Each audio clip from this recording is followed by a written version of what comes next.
మెంతి కూరతో rice bath చేస్తూ ఉన్నాను.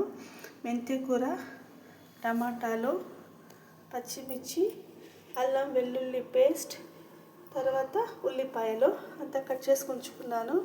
బియ్యం కడిగేసి ఉంచుకున్నాను.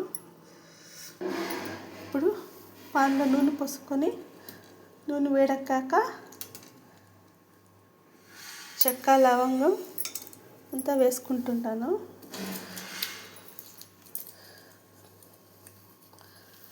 తర్వాత బిర్యానీ ఆకు వేసుకోవాలి. ఇది వేడెక్కాక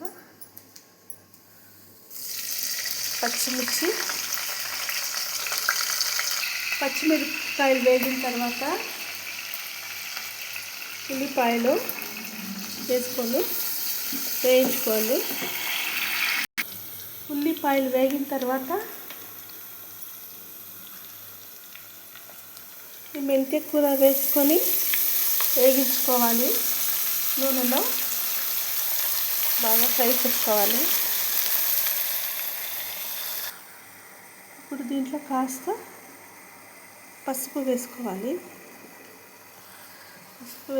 పసుపు వేసుకొని వేయించుకోవాలి. నూనెలో కొంచెం వాడ్చుకోవాలి కూరకు. ఈ కూరకు వేగిన తర్వాత ఈ టమోటా ముక్కలు వేసుకోవాలి.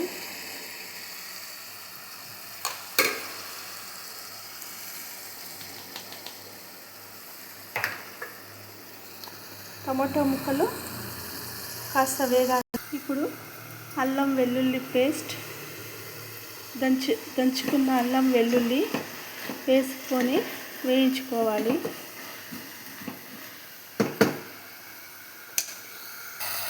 ఇప్పుడు